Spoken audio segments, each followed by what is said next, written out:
આ સત્સંગમાં તો લક્ષાવધિ આત્માઓ ભગવાનની ઉપાસના કરવા, ભક્તિ કરવા, સેવા કરવા આવે છે.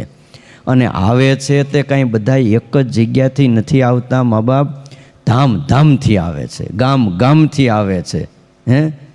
ગામે ગામના પાણી જુદા હોય એટલે ગામે ગામના સ્વભાવ પણ, માણાના સ્વભાવ પણ જુદા જુદા હોય. જો અમુક ઉતાવળિયા હોય,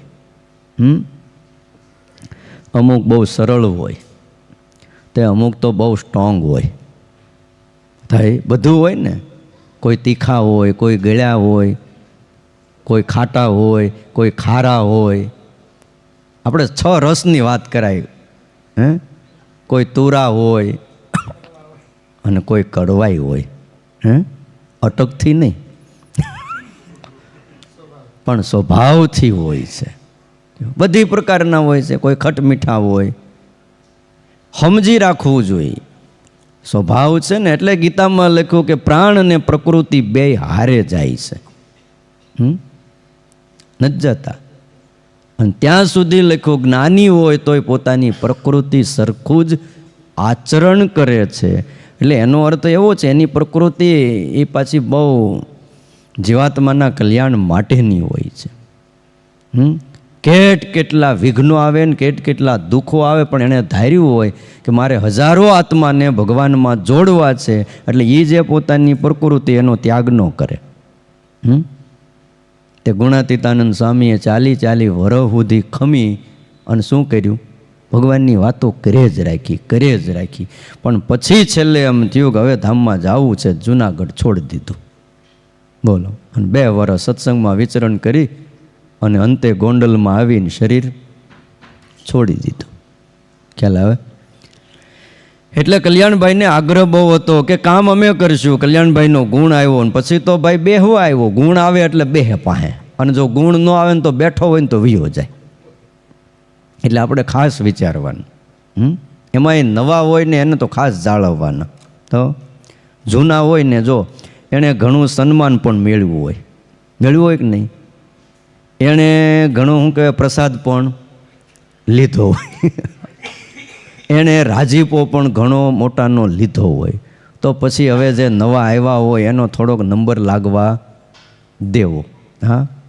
હાર, તોરા, પાન, બીડા, બીજું ત્રીજું, આ તે સન્માનમાં ન આવવું એમ નથી, પણ થોડોક નંબર પણ બીજાનો લાગે.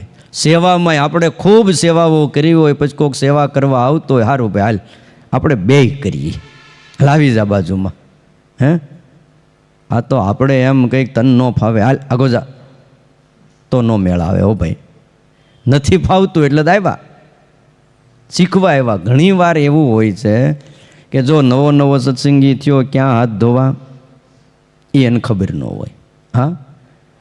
કાંઈ પણ સેવામાં કોઈ પણ લાગે, ભલે એ હાથ ધોતો હોય, ન ધોતો હોય, પણ તમે એ સેવા કરવા લાગી ગયો, પછી એ વસ્તુને તમે ધોઈ નાખો તમારે, તો એ પવિત્ર જ થઈ જાય. શાક હોય કદાચ તમે ધોયા વગર સુધારી નાખ્યું, હાલો, તો પછી સુધાર્યા પછી તમે ટોપલીમાં નાખીને વ્યવસ્થિત 2-3 વાર પાણીથી ધોઈ નાખો. ભલે ઓલાએ હાથ ધોયા તા નહોતા ધોયા, પણ ચોખ્ખું થઈ જાય કે ન થઈ જાય? અને આમ જુઓ તો ઓલા વેચનારા હોય એના કરતાં તો આના હાથ 70 ગણા સારા હોય. ઓઈલો વેચવાવાળો તો હું કરતો વેચતો હોય, એનું કાંઈ નક્કી ન હોય. એના કરતાં તો ભગવાનના મંદિરે આવ્યો છે, કાંઈક એના વિચારો પણ સારા હશે. એટલે આ બધું થોડું સમજવું અને સુધારો વાણીમાં કરવો કલ્યાણભાઈની જેમ.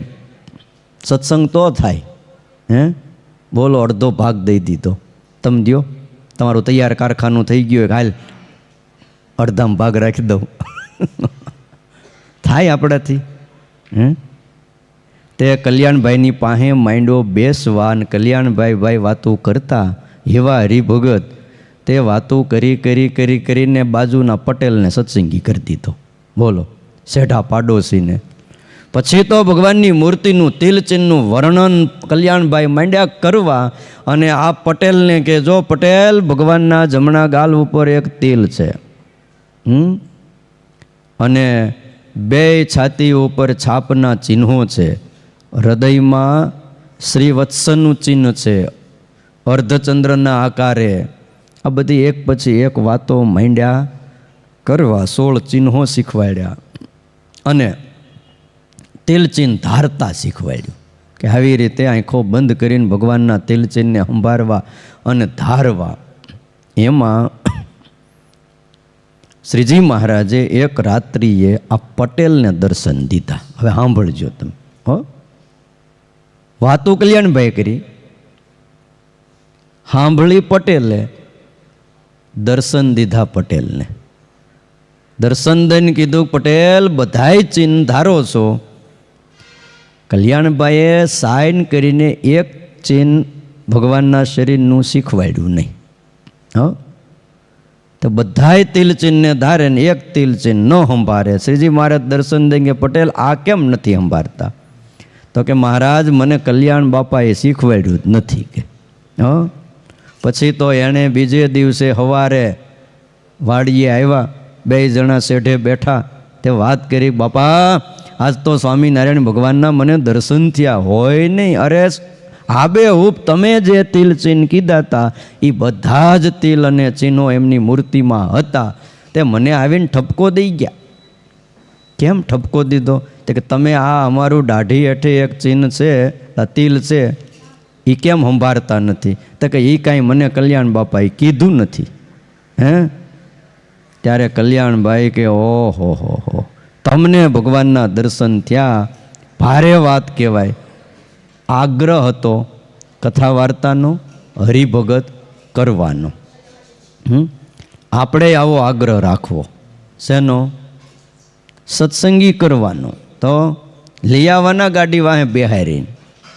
તમારે આવવાનું જ હોય મંદિરે, પાછળ ખાલી જ હોય ગાડી. આ તો મોટી હોય તો, 2 વ્હીલ હોય તો 1 જણ આવે, અને સવારના પોરમાં તમે તારે 2 બેહારી દો તો કોઈ રોકે નહીં. આગ્રહ વગર નથી થતું. કલ્યાણભાઈ હતા ને, પોતાના ખેતરમાં ખડ રાખી મૂકતા. અમુક જે વાવવાનું ન હોય ત્યાં એમનો બોલ્યું, એને શું કે રખત ખડ રાખતા. હવે કોઈ ખડ લેવા એ વખતે સીમમાં જતા હોય ત્યારે કલ્યાણભાઈ એટલું કહેતા, હાલો ને ક્યાં સીમમાં ખડ લેવા જાઓ, મારા ખેતરમાં બહુ સારું ખડ છે. પછી લઈ જાય અને પોતે હાથમાં દાંતડું લઈ અને ખડ લેવરાવવા લાગે. હાલો આપણે 2 જણા વાટીએ. તે વાતું કરતા જાય અને ખાડ વાળતા જાય ને ફાટ ભરીને પાછા ખડ એ એક બાજુ નાખતા જાય. તે લેનારા જે હોય ને એને એટલો બધો ગુણ આવે કે ન પૂછો વાત. અને જેને ગુણ આવ્યો છે એ હરિભગત થઈ ગયા, અને જેને અવગુણ આવ્યો છે એ હરિભગત હતા ને અશોકભાઈ એ મટી ગયા. આ વાત પાકી છે હો. હા, માટે જો કાંઈ આવે ન આવે પણ ગુણ જવા દેવો નહીં. તે સત્સંગી થયા. તે 10 વર્ષે કલ્યાણભાઈએ એમની સાથે રાખી અને વાતો કરીને સત્સંગી કરે. દર વર્ષે આવું કરતા અને બીજા વર્ષે વળી પાછા નવા હરિભગત કરતા. કોને ખબર છે કલ્યાણ બાપાએ વાતો કરીને કેટલા સાધુ કર્યા હતા? હિંમત બાપા તમારે કેવું પડે હો. હેલો ગઢા હોય ગાડા પાછા વાળે એમ કીધું.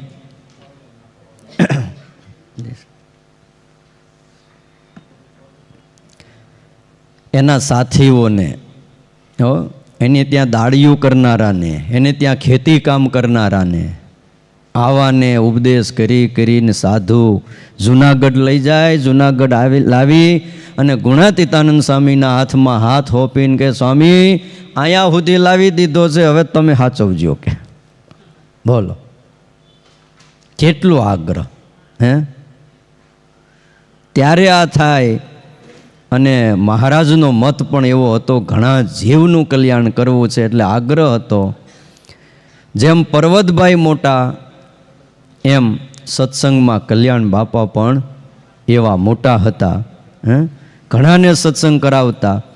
અને સ્વામી તો એવું કહેતા, પર્વતભાઈના દર્શન કોઈએ ન કર્યા હોય કે પર્વતભાઈ કેવા હતા, સ્થિતિવાળા, 3 અવસ્થામાં અખંડ ભગવાનની મૂર્તિને દેખતા મનમાં વસવસો રહેતા હોય કે આપણે કલ્યાણભાઈ જેવા હરિભગતને મળ્યા નહીં, એના દર્શન ન કર્યા તો આ પર્વતભાઈના, તો આ કલ્યાણ બાપાના દર્શન કરજો. એટલે પર્વતભાઈના દર્શન બરાબર પૂર્ણ થાય. બોલો, મોટા સાધુ જ એના વખાણ કરતા હોય એ કેવા હરિભગત હશે. એટલે કીધું સ્વામીએ કે આગ્રહ રાખવો. શ્રીજી મહારાજ એટલે કહે છે કે સવારમાં ઉઠીને કથા કરવી એવો આ જગતમાં કોઈને આદર નથી. સવારમાં ઉઠી અને મેસેજ જોવા આ આગ્રહ છે અત્યારે બધા. હા, પેપર વાંચવાનું હવે તો શું છે, ઈ પેપર થઈ ગયા ને ઓલા મોબાઈલમાં, બસ બધું જ આવી ગયું.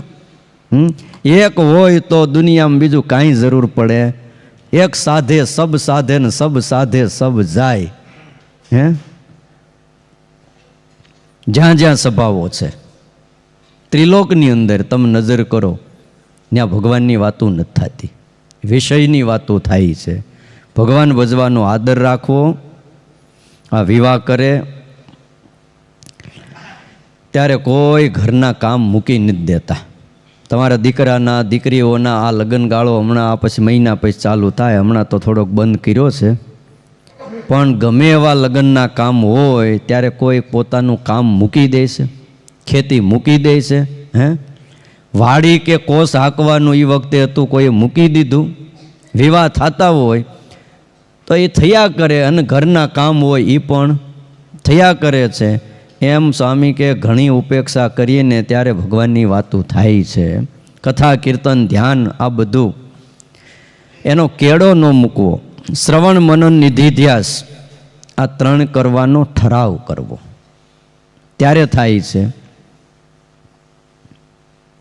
મોટા મોટાએ ભગવાન માટે બાદશાહીઓ મૂકી દીધી છે. બોલો, સ્ત્રી પુરુષનો ત્યાગ કર્યો. અરે ભરતજીએ મળની પેઠે રાજનો ત્યાગ કર્યો એમ લખ્યું છે ભાગવતમાં. મલવત જહો એની જ્યારે કથા લખી વ્યાસ ભગવાને, ત્યારે ભરતજી માટે એ લખાણું, મળની જેમ એણે રાજનો ત્યાગ કર્યો. માટે આવી બધી વાતો છે. શાંતિ છે ને કથા વાર્તાથી થાય છે જીવાત્માને. બીજા વિષયમાં આસક્તિ હોય, લોભમાં આસક્તિ હોય અને રૂપિયા મળે, વિષયમાં આસક્તિ હોય ને વિષયનો જોગ થાય, માનનો સ્વભાવ હોય અને મોટાઈ મળી જાય, મહંતાઈ મળી જાય, બીજું ત્રીજું હોદ્દા સીટ મળી જાય, ક્યાંક ટિકિટ મળી જાય, તો ઓછું પાત્ર અને ઝાઝું ભણાઈ જાય. શું થાય? ડિગ્રી ઉપર ડિગ્રી લાગી જાય. તો એ બધું દુઃખ કરનારું છે.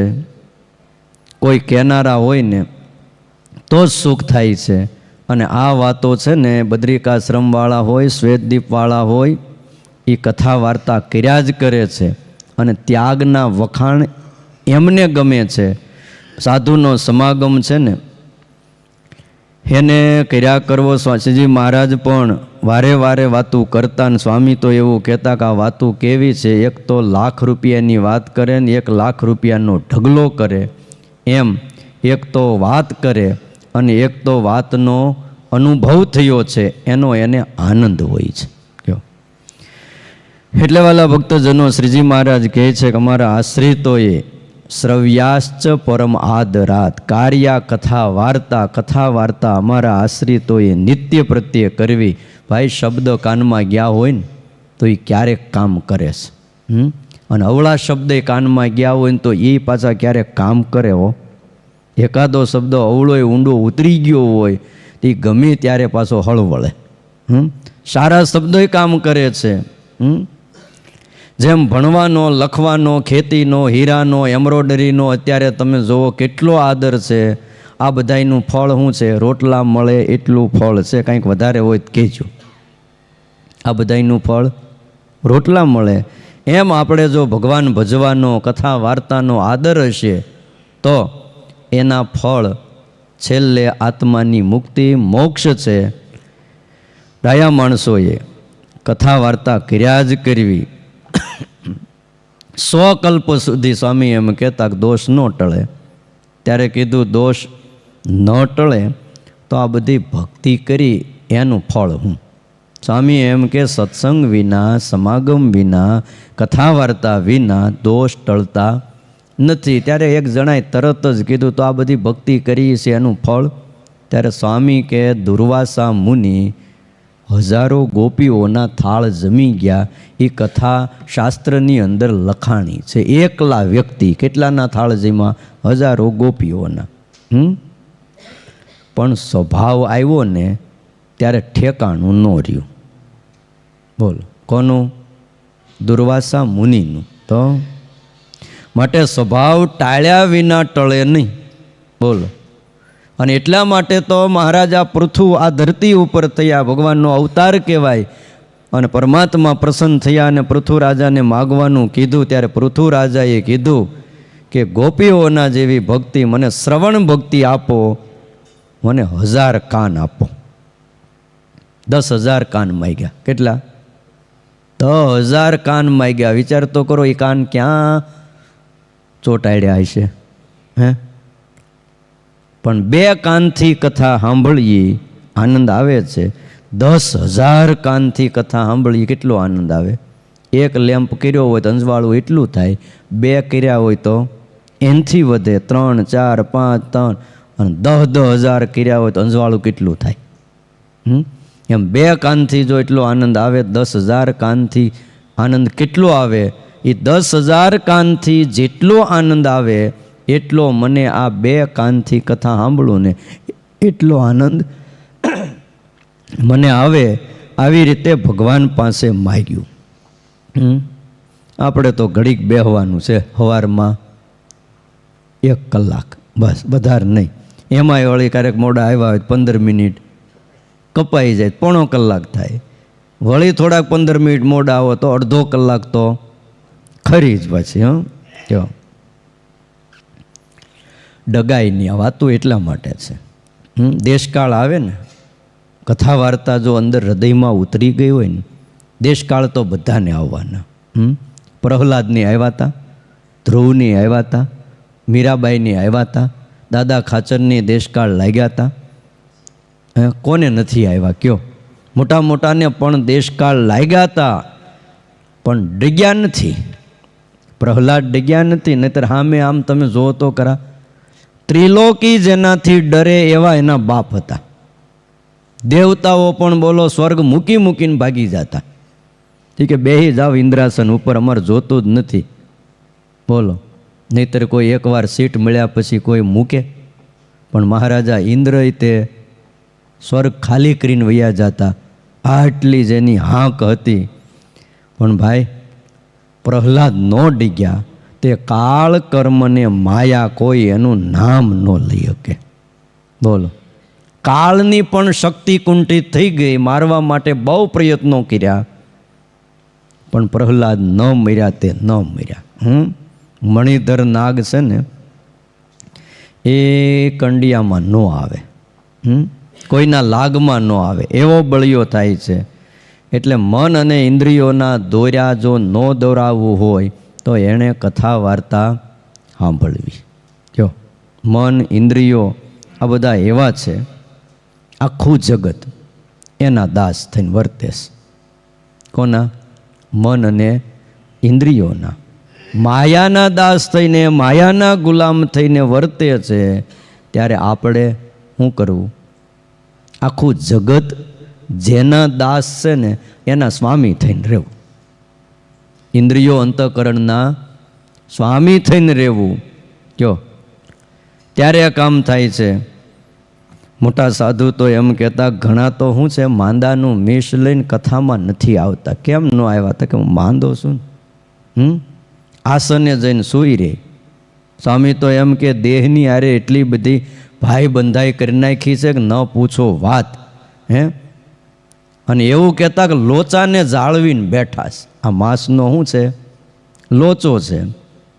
ભગવાન ભજવા આવ્યા છે, પણ કસર રહી જાય કે.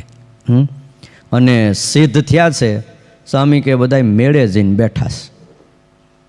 જેટલા સિદ્ધ થઈ ગયા છે એ મેળે જઈને બેઠા છે અને કાચા કાચા છે એ બધા હવારમાં કથા સાંભળવા આવે છે. હું જેટલા જેટલા સિદ્ધ થઈ ગયા છે એ બધા ઘરે સૂતા છે. તમે હાવ કાચા પોચાશો, ત્યાં રોજ કથામાં આવો છો. તે રઘુવીરજી મહારાજ કહેતા હતા, બોલો, કે મહારાજો સિદ્ધ હો તે અમને સિદ્ધ કરવા આવો. કે તમે સિદ્ધ થઈ ગયા છો તો હવે અમને તો સિદ્ધ કરવા આવો, અને કાચા હો તો અમારી પાસે શીખવા આવો. બોલો, આવું કહેતા. ઘણાને એમ છે કાંઈ જાણતા નથી. સ્વામી કે અહીં બેઠા બેઠા બધું જ જાણીએ છીએ. લ્યો, આચાર્ય રઘુવીરજી મહારાજને કહેવું પડતું કે આવો સિદ્ધો, હવે અમને જરાક શીખવાડવા તો આવો. ટેવ પડી જાય ને પછી કથામાં નથી બેહાતું, અને કથામાં બેહવાની ટેવ પડી જાય તો પછી બીજું નથી ફાવતું. એ હારામાં હારું છે. એટલે કથા ટાણે ક્રિયા કરવાની પણ ના પાડીશ. લ્યો, હોપતા જ નહીં ક્રિયા કે તમારે આ કરવાનું છે. હોપે તો હવારના પોરમાં લાગે છે, ઝટ પૂરું થાય. શું હોય? ઝટ પૂરું થાય એમ. કારણ કે એ મન એમાં રહે જ, પછી કથામાં ન રહે જ.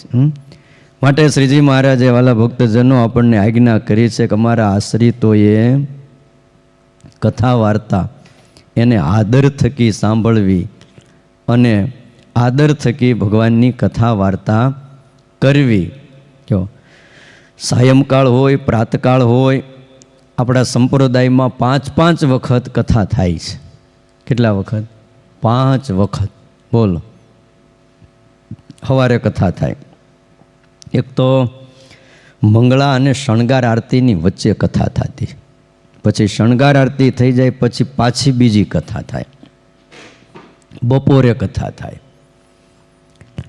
સાંજે સંધ્યા આરતી પહેલાં વળી કથા થાય, વળી પાછી આરતી નિયમ ચેષ્ટા બધું પૂરું થાય તે વળી પાછી સાંજે કથા થાય. કયો, જેમ અન્ન અને જળ એનાથી શરીરનું પોષણ થાય એમ કથા વાર્તાથી આત્માનું પોષણ થાય છે. ભાષ્યકાર સતાનંદ સ્વામી એમ લખે છે કે જળ વ્યવસ્થિત રીતે લેતો હોય તો શરીરમાં બરાબર પચીને રગે રગમાં એ પહોંચી જાય છે, શરીર પુષ્ટ થાય છે.